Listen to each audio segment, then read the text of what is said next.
to the Thinking Ahead podcast.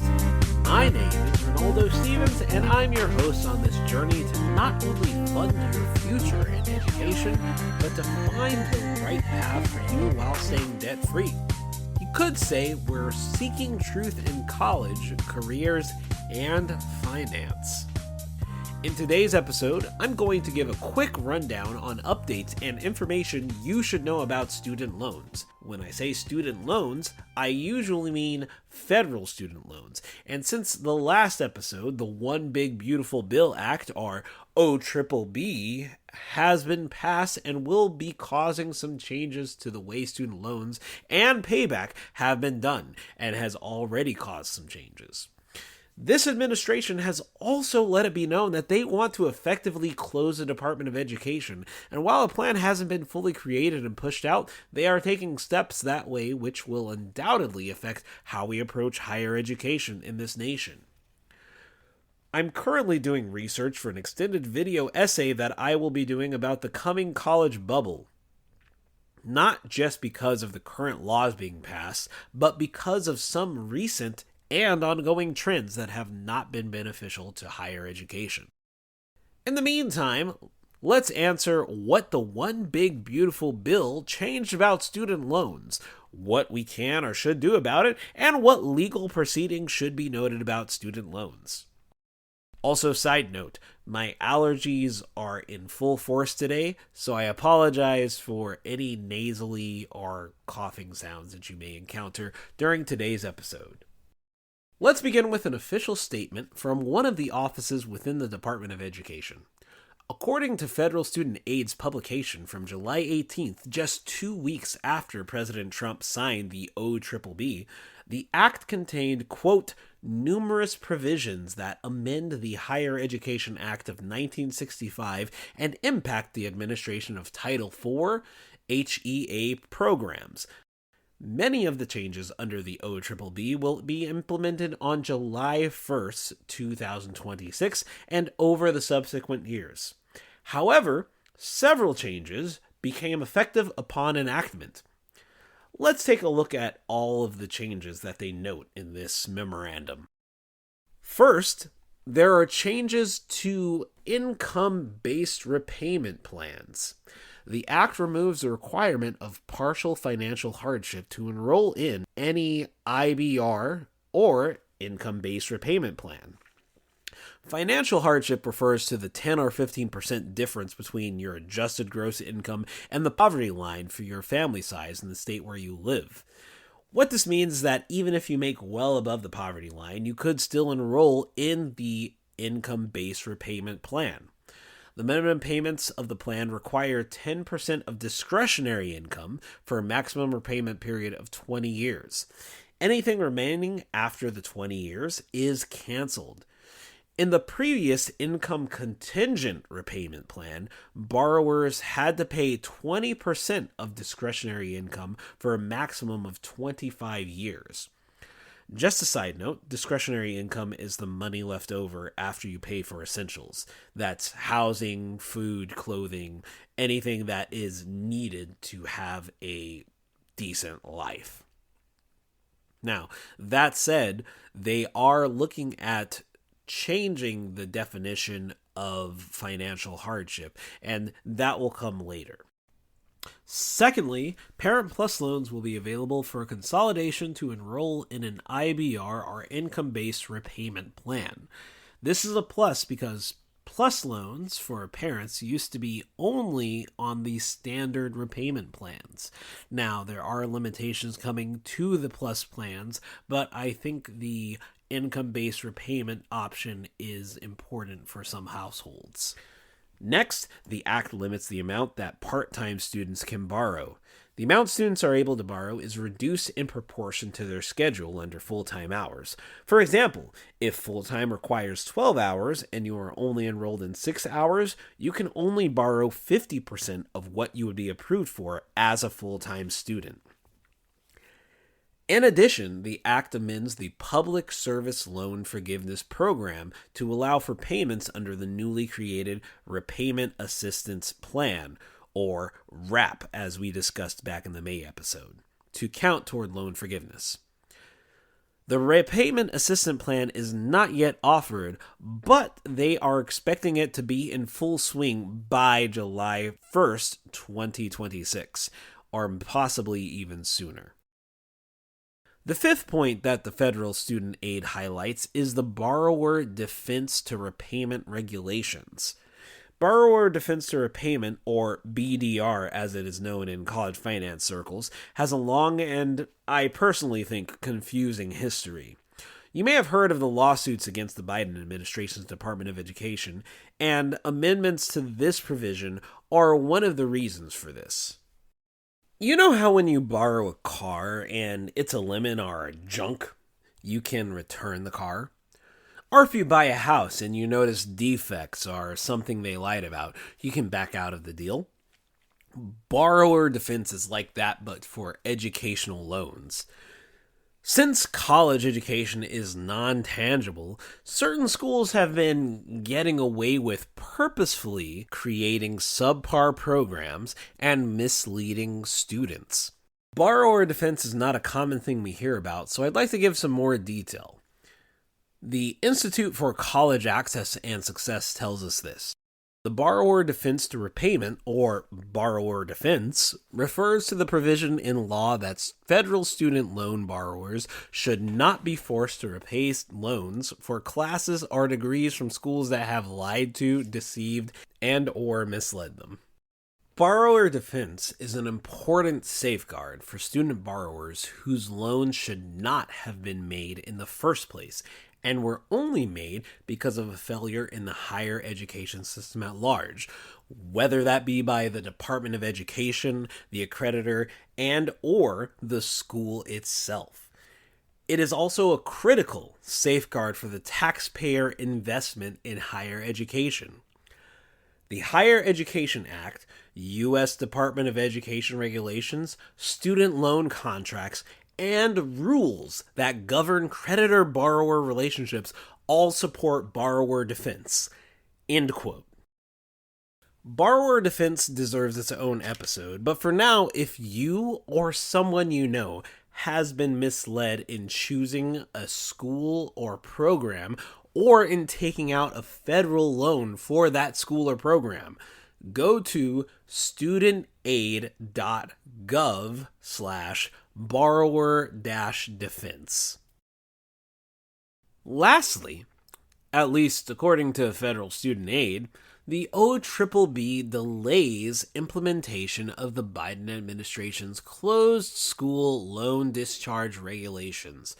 Essentially, the regulations that were in effect on July 1st, 2020, before old Joe's changes, will now be in effect until 2035. This one is subject to change as there are still lawsuits pending against the Department of Education concerning this point. That's all that's stated by the Federal Student Aid Memorandum. However, NerdWallet did some additional digging into the One Big Beautiful Bill Act and found out a few more points that you should be aware of. 1. OBBB cuts graduate student borrowing by eliminating PLUS loans for graduate and professional students and putting limits on how much graduate students can borrow. Previously, graduate students could borrow up to the cost of attending. Now, that is capped at $20,500 annually. And while $20,000 seems like more than enough to cover the cost of a year of graduate school, remember that scholarships and grants for grad school are more competitive. And depending on your degree, being able to work outside of school can sometimes be nigh impossible, especially if you're a research-based assistant. 2. The multiple type of repayment plans will go away completely. For the past couple of decades, presidents have introduced different types of repayment plans, besides the standard 10-year plan, to help alleviate financial burdens. Albeit, the options often felt like alphabet soup to the common person, each one had a benefit to a specific borrower. This administration seeks to eliminate the choices and offer the IBR, or Income-Based Repayment Plan, only to those who already have it, and then introduce the Modified Standard Plan and the WRAP plan. The Modified Standard Plan is the standard plan that we know now, but gives the option of equal payments in either 10, 15, 20, or 25 years. Think of it like mortgage options, where you will pay more in the long run, but will have lower payments if you choose the higher amount of years. The WRAP plan caps monthly payment based on adjusted gross income and family size. This differs from the income-based repayment plan in that it does not take into account discretionary income. Again, that's the basic necessities you need for living, and forgiveness is only available after 30 years. NerdWallet also notes that parent borrowing for PLUS loans is limited to a maximum of $65,000 over the course of the student's undergraduate enrollment. This applies to all of your PLUS loans. So if you have multiple children going to college, this could hamper your options. But hopefully you're not taking out $20,000 in loans every year. The good news that comes from this, and that NerdWallet tells us, is that Pell Grants, which can go up to $7,395, can now be used for certain workforce training and certificate programs. According to analysts, this was one of the few bipartisan conversations included in the bill. And for our rural families out there, the FAFSA will no longer count the value of a family farm, small business, or commercial fishery when calculating a student's financial need. As a result, students from these families may qualify for more financial aid.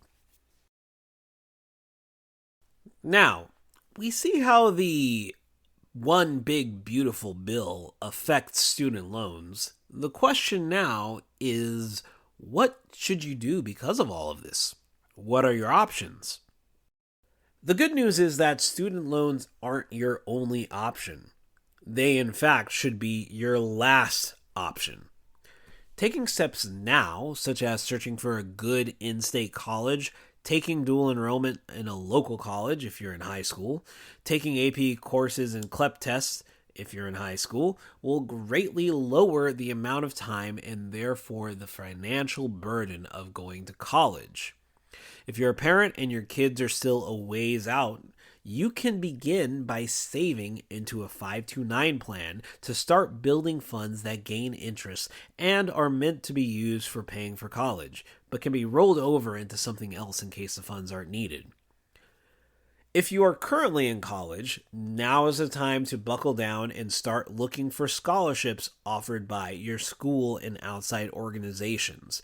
This will take time and research, so I recommend putting a little bit of time in every day, or at least every week, to find a scholarship that you qualify for. Our last bit of federal student loan news comes in the form of updates on a lawsuit brought against the Trump administration from the American Federation of Teachers, also known as the AFT, also known as the Teachers Union. The original lawsuit, filed in March, decried the shutdown of the Income-Driven Repayment Plan, or the IDR application form. This is important to teachers because in order to apply for that, you need to have consolidated your loan into an IDR or applicable plan. There was some back and forth inside and outside of court, and the IDR online application was reinstated. However, this new lawsuit, which amends the original, states that the department is not fulfilling its duty to the people by not adequately processing applications and providing, quote, benefits that Congress directed should be provided to them. And let me go in a little bit further. When they say they're not fulfilling their duty, the backlog of people applying to the income-driven repayment plan is over 1 million. And they are processing about 87,000 per month, according to the lawsuit. And that means people are losing a whole year, if not more, of time. That is 12 payments of time that they may be losing because of the delay. Now, an article by Forbes senior contributor Adam S. Minsky states that the amended complaint also seeks class action status, which means that it would not only represent those seeking public service loan forgiveness, but anyone referenced in the 5 classes of student loan borrowers, as the teacher union, or AFT, called it.